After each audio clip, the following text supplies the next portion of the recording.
안녕하세요. 반갑습니다. 사람은 살아가면서 100년도 제대로 못 살고 가는 인생인데 그 속에 뭔가 추구하는 각자의 희노애락의 길이 다 틀리기 때문에 걱정 없는 사람이 없다, 그렇게 이야기를 합니다. 그렇기 때문에 옛말에 만석군은 만가지 걱정, 천석군은 천가지 걱정, 차라리 없는 사람이 더 마음은 편하다, 이런 말도 있을 정도로 사람은 근심 걱정이 없으면 살 수가 없다, 그렇게 이야기를 합니다. 그렇기 때문에 사람은 죽는 그 순간까지 모든 걱정, 근심, 그 굴레에서 벗어나지를 못한다. 그렇기 때문에 사람은 한치 앞길을 모르는 그런 각박한 인생살이를 살고, 그러다 어느 날 홀연히 인생 종착역에 다다라 죽음으로 이르기 때문에 사람은 그 죽음이 두렵고, 때로는 앞으로 어떻게 될까 그것도 걱정이 되고, 옛말에 70먹은 자식한테 90먹은 아버지가 애야 차 조심해라 이렇게 한다듯이, 뭔가 사람은 항상 물 흐르듯이 내리사랑이라고 걱정 근심을 하던고 사는 것은 어쩔 수 없다.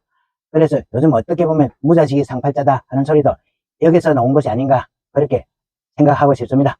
그렇기 때문에 사람은 앞날이 궁금하고 항상 미래가 어떻게 될까 이것을 풀고 알고 싶고, 그러다 보니까 점술학, 철학 모든 것이 이렇게 발전을 해왔다, 이렇게 이야기를 합니다. 우리가 보통 운명을 이야기할 때 일반 사람들은 그렇게 이야기를 합니다. 미신, 그거 믿을 건 못 된다. 글쎄요, 우리가 팔거리 길에 중간에 서서 7길은 죽고 한 곳이 사는 길이다, 그 길을 찾아주는 것. 그래서 우리가 살미자 변에 갈진자 변을 만드는 것이 미자입니다. 거기다가 믿을 신자, 사람이 말로서 이야기해주는 이거의 논리에서 나오는 그 답을 듣고 가는 것, 그게 믿을 신자입니다. 그것이 오늘날 미신이다, 이렇게 생각을 하고 싶습니다. 그만큼 사람은 누구나 미래를 정확하게 예측을 하고 싶고, 누구나 나쁜 길로 빠지지 않고 좋은 일만 생기게 하기 위해서 오늘날 수많은 운명학이 발전, 대대적인 발전을 해왔고, 그 속에 아주 박사님, 유식한 분들도 많이 있는 그런 세월이 되어 있습니다. 근데 우리가 사주팔자를 볼 때는 강하고 약하고 목화, 토, 금, 수, 이 5개의 오행으로서 어떻게 되느냐, 이것을 풀어내는데 주안점을 두다 보니까 1, 2, 3월은 나무가 강한 계절 봄, 4, 5, 6은 불이 강한 계절 여름, 7, 8, 9월은 금이 강한 계절 가을, 10, 11, 12 물이 강한 계절 겨울. 이러다 보니까 나무가 필요한 사람은 봄, 불이 필요한 사람은 여름, 금이 필요한 사람은 가을, 물이 필요한 사람은 겨울, 또 흙이 필요한 사람은 3, 6, 9, 12 이렇게 각각 끊어서 이 자리를 거꾸로 몰아나왔습니다. 그러다 보니까 이것을 갖다가 끊어질 절, 하나의 나무와 불과 금과 물이 끊어지는 이런 절, 또는 각각의 개. 그래서 우리가 보통 이야기를 할 때 사계절이 뚜렷하다, 이렇게 이야기도 이 철학에서 나온 것이 아닌가, 그렇게 생각을 합니다. 그렇기 때문에 모든 사주의 흐름은 이렇게 단순 논리에서 시작을 했다 보니까 모든 것이 잘 안 맞을 수도 있고, 이러다 보니까 거기에다가 서로 간에 묶이는 거 합이 있지 않겠느냐, 좋은 게 있지 않겠느냐, 그러다 보니까 방합, 삼합 이렇게 서로 간에 좋은 육합, 합도 찾아봤고, 때로는 서로 간에 좋았는데 왜 치고받을까, 그걸 연구하다 보니까 충, 형, 파, 해, 원진, 김문 각종 이런 살이 나오게 되고, 그러다 보니까 이 속에서 묶이는 사람은 같이 흐르겠지 해서 삼재도 나오고 그렇지 않나, 이렇게 생각을 합니다. 그렇지만 우리가 365일 1년 동안 모든 것이 나쁠 수도 없고 좋을 수도 없다. 그렇기 때문에 오늘날에는 다양하게 운명의 모든 것을 연구하고 계속 노력하신 역학의 대감 분들도 참 많으십니다. 그렇기 때문에 이런 분들이 다양하게 학문과 학설을 만들어서 시중에 많은 책도 나와 있는 것을 알고 있습니다.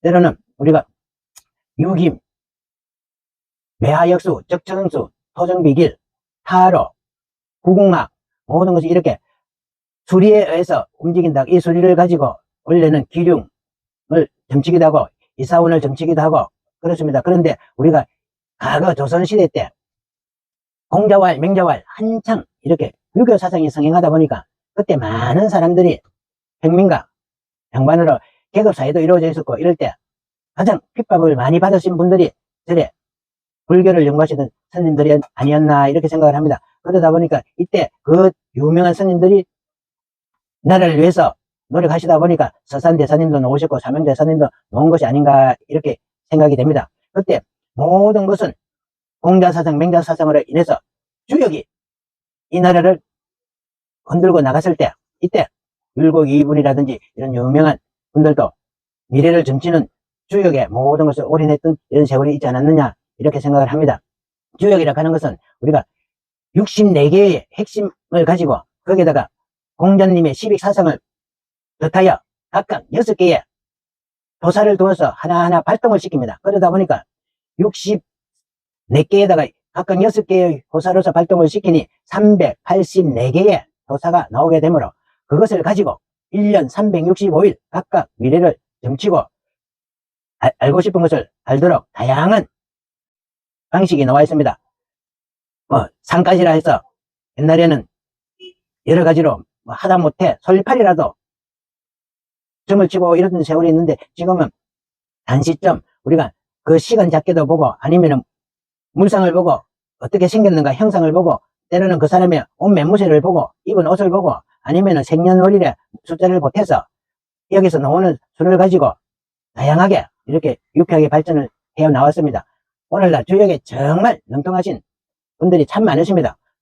그렇지만 공자님 이후에 이 384요 이상을 벗어날 수 없을 정도로 확실한 학문으로 자리를 잡다 보니까 어느 날 극견이, 혹견이, 속견이, 내견이, 몇견이 다양하게 이렇게 묶고 저렇게 묶는 방법도 있지만 그냥 주역의 이 숫자는 이 육교학의 모든 것을 그냥 조금 더 변형시킨 것 뿐이지 더 이상의 발전은 없지 않았나 봅니다. 그래도 오늘날 시중에 나와 있는 주역의 대가님들이 만들어 놓은 다양한 책들 정말 볼 것도 많으실 것입니다.